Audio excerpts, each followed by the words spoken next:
All right, guys, I'm going to do something I never thought I'd really be doing, and that is giving some amount of credit to Biden and the White House. Now, hear me out here. I'm with you. Biden has been terrible. This White House has been terrible. This whole administration has been awful.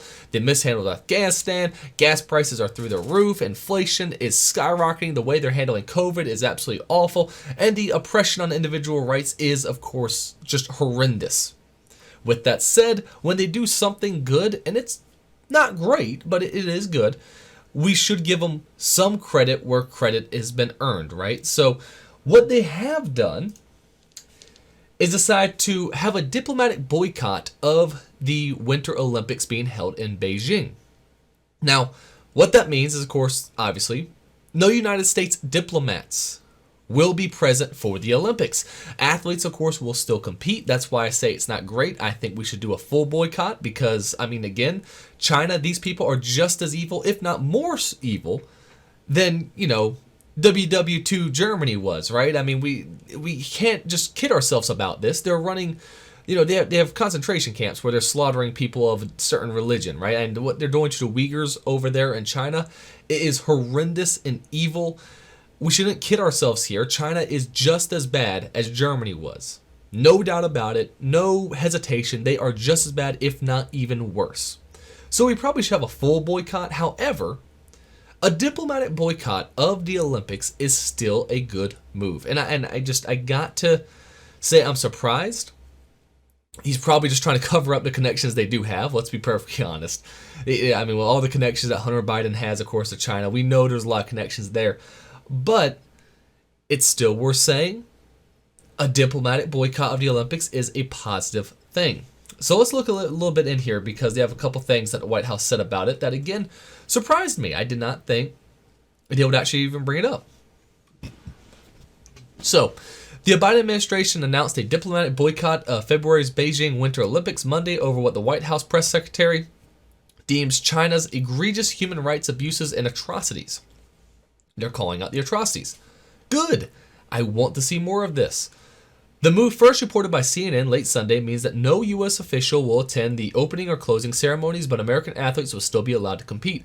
The Biden administration will not send any diplomatic or official representation to the Beijing 2022 Winter Olympics or the Paralympic Games, given the PRC's ongoing genocide and crimes against humanity in Xinjiang and other human rights abuses, Psaki said. Now, the fact they actually called it straight up a genocide, the fact they actually called it that, again, I still think they're probably covering for stuff, to be perfectly honest, but again, what you say matters.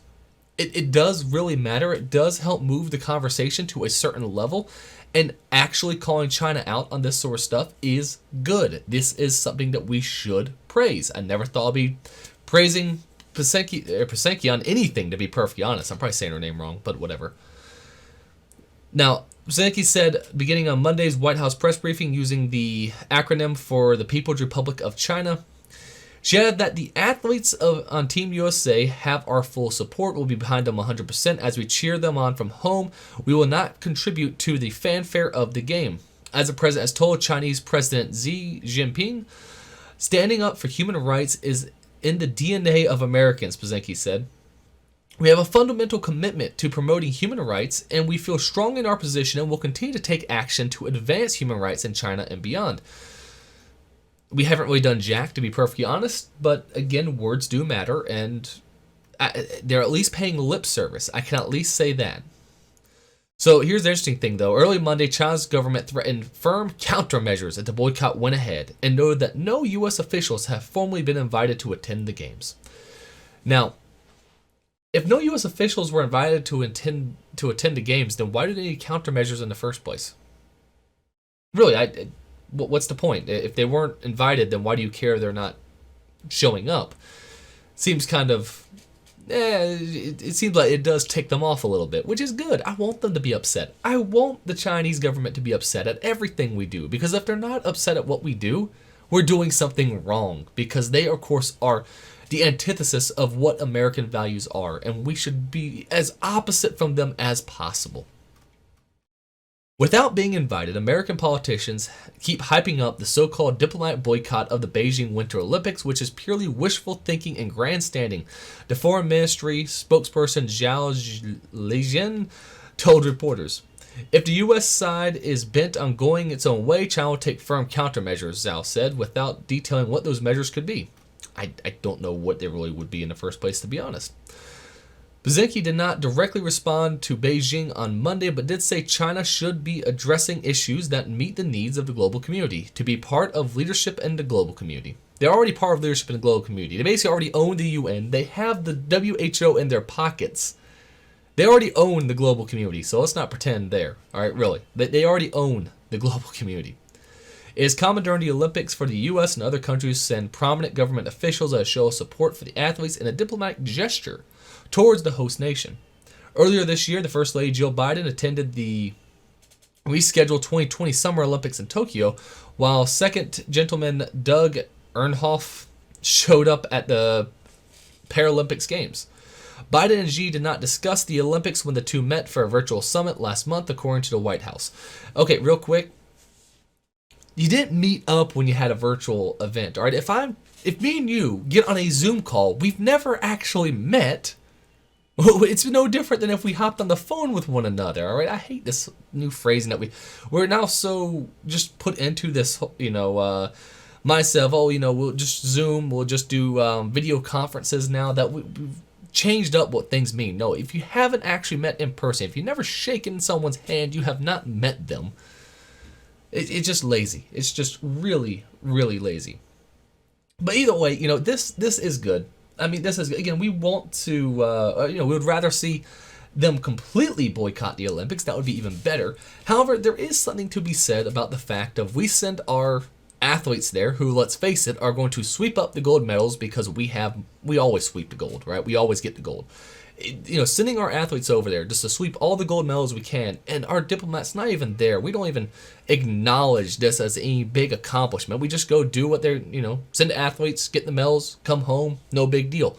So there is something to be said about, of course, allowing our athletes to go there and just take all those gold medals back to America. So there is something that's kind of entertaining in that fact as well. However, we probably should boycott all the way, right? We should probably boycott as much as we can of anything Chinese related. And again, I understand listen, the Chinese are not wrong when they say this is just grandstanding. It is grandstanding. All right, Biden and them are not actually tough on China. However, their words that they say, the way we communicate, it does mean something. It helps move the Overton window to a different position. The fact that we are actually discussing China and the genocide that they're committing is a positive development. It is actually a good thing to be mentioned. It makes it easier to mention it again later down the road. With them now admitting it in the White House press conferences, it means that when the debates come up and someone mentions, the Chinese, the genocide going on in China, no one's going to bat an eye. They're going to go, oh, of course, yeah, that's awful, isn't it? That's terrible. We should talk about that. So words that we say do matter, and the fact they are paying some lip service does help. It does help. And again, listen, is it the best? No, it's just the bare minimum, I would say. Do they really mean it? I doubt it. But they still took an action that's positive, and I gotta at least give them credit there. Listen, Biden, White House, good job on at least doing the diplomatic boycott. Again, think about doing more, but good job on the diplomatic boycott. It is what we needed to do. We should not be treating China with any bit of respect whatsoever.